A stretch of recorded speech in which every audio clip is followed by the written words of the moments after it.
Friends, we make life way more complicated than it needs to be. And it gets worse as you get older. It's always been fascinating to me how close-minded and insular most people get as they get older. They know more, they got more money, they know more people. Really, you got more opportunities if you think about it. But people do the opposite. They get insular, they get closed-minded, they're not open to new ideas. And I think one of the biggest reasons is life is so complicated. We get overwhelmed, and eventually people just shut down. Now, there's some advice I want to give you for that not only is relevant to just life, but it's also very relevant to faith and spirituality, okay? Now, there's a book many years ago I started to read. It's what led me to being an Orthodox Christian, or one of the books. And it's called the Philokalia. And it comes in 5 volumes, and they're translations, of these ancient desert Christian fathers on, hesychism, which is basically the spiritual pursuit one follows in Christianity. And they were compiled by these 2 guys on Mount Athos, the Holy Mountain, Saint Nicodemus of the Holy Mountain and Saint Macarius of Corinth. And it's a collections of writings from these saints, most of whom lived, 1,500 years ago, 1,600 years ago. And they're 5 volumes. Each one's 200 or 300 pages long. But you could distill all of it into basically 2 pages. And you could distill what a human being needs to focus on to avoid being a closed-minded, ignorant fool as they get older that's just drudging through life, okay? Or a Christian that isn't really following anything, you're just using it as a label, okay? And it comes down to this. So, this was written by, according to the compilers, this guy, Saint Hesychios, the priest of Jerusalem, sometime in the early 5th century, although other scholars think it was written by another Hesychios, who was an abbot of the monastery at Mount Sinai in Egypt, which is still there, although lately it's been under persecution. And there's 2 sayings on 2 pages of 5 volumes. It must be 1,500 pages. All comes down to this, okay? Nothing distinguishes more clearly the disciple of Christ than a humble spirit and a simple way of life. Humility and simplicity. Now, they're arguing from experience that ultimately the only way to be a true Christian long term, being humble and being simple. The second you lose either one of those, you begin to lose the essence of being a Christian and what it should mean. Because really, if you think about it, what is the essence of being a Christian? It's Christ being willing to humble himself and put himself on a cross.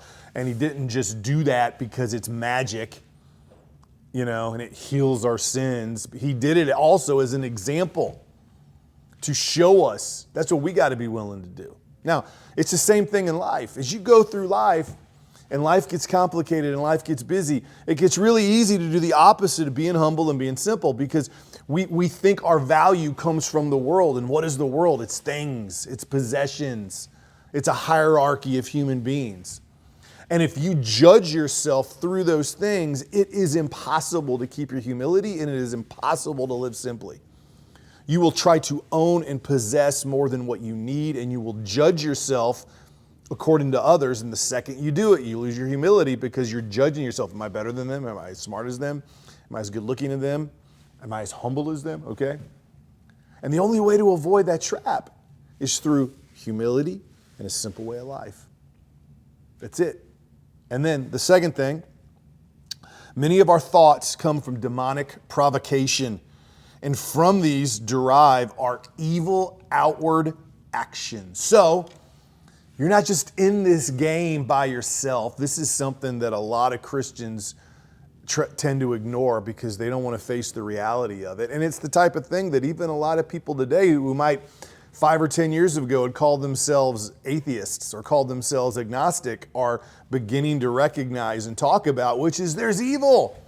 It ain't all just good. As we go through this life, and to live it and truly find peace and be happy and find joy in every moment and be grateful for what you have, things we have talked about lately, you have to be humble in spirit, and you have to do everything you can to live a simple life and get rid of distractions. Well, guess what? You're not just battling yourself. You are battling these forces out there. It is real, man. Spiritual warfare is real. Okay, if evil is real, whatever you want to say it is, whether you want to say evil is demons or evil is the devil or even is some evolutionary factor that we fight against or evil is just people being selfish or whatever it is, man, it's there and it wants you to fail. And you know what it tries to do more than anything?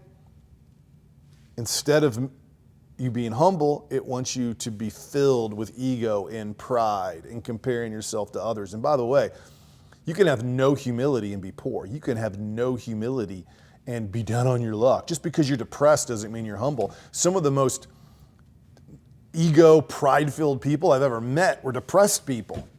The world's all about them. They're only thinking about themselves, okay? And some of the most humble people I've met had money, but their lives were simple. They did not judge themselves by that money. And ultimately, I find the people with the most vibrant, dynamic faith, people that you see how they live and you want to follow them, you want to learn more about what they're doing, are people that realize we are in a battle, man. And really just sit there and open up the New Testament and start reading it and see how many things talk about the demonic, talk about, we battle not against, flesh and blood. We battle against principalities and powers.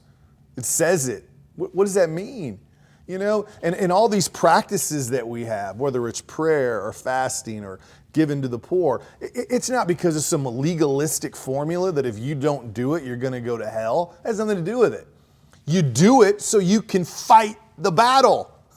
That's it, man. It's why you go to the gym, to get stronger. It's why you eat right, okay? So you're healthier. Well, guess what? You need tools to fight this battle. And so ultimately, if you're going to find happiness, if you're going to find peace, if you're going to find joy in life, I firmly believe this. There are 3 things you have to do or acknowledge. Number 1, you got to constantly remind yourself that you cannot ultimately be any of those if you're not humble in spirit.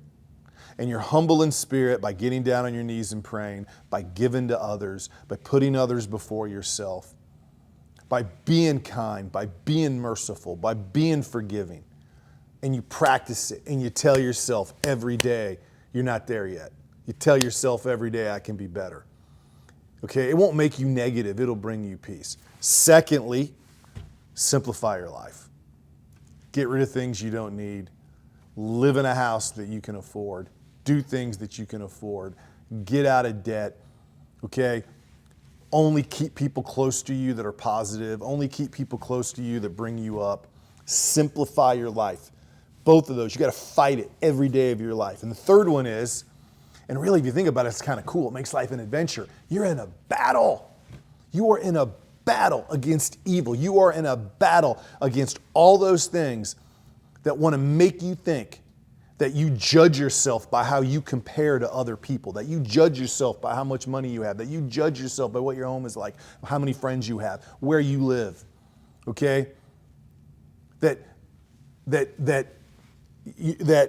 simplicity is weakness, that the more you have is strength. They're all lies, okay?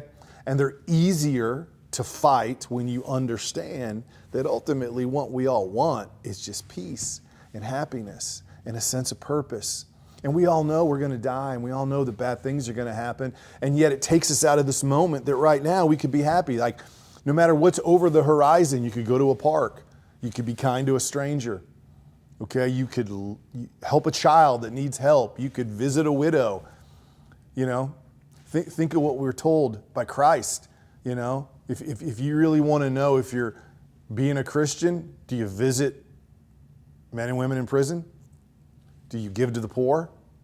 Do you help widows? You know, is there a woman down the street for you who's a single mom and she's working 2 jobs? Do you go to her house and say, can I cut your grass? Guess what? If you do, you'll feel better. She'll feel better. You just walked. That's what a Christian does. Yet how many Christians at like Six Flags over Jesus churches go do that? Just show up at a stranger's house and say, let me cut your yard for you. Hey, can I go get you some groceries? That's what it means, man. So my friend, I challenge you today. Look in the mirror, get humble, get down on your knees, okay? Heck, one small thing to do at the end of every day, just walk through your thoughts, walk through your actions. See where you missed opportunities, see where you wasted time, see where you did things you shouldn't, see where you weren't kind. You'll find plenty of reasons to humble yourself, okay? Simplify your life. Make lists, make budgets, get rid of what you don't need, get rid of distractions, okay? And then lastly, from the moment you wake up to the moment you go to bed, okay, you pray, you ask for strength, and you understand you are in a battle. But here's the cool thing. We're in that battle together. Life is supposed to be full of joy and fun. Recognizing these things, trust me, it doesn't mean it's going to be boring. It means it's going to be full of adventure and exciting and invigorating, and you are going to feel more alive. And it is my honor to have you on this adventure with me. And so until next time, I'm Silouan. Great to be with you. Peace.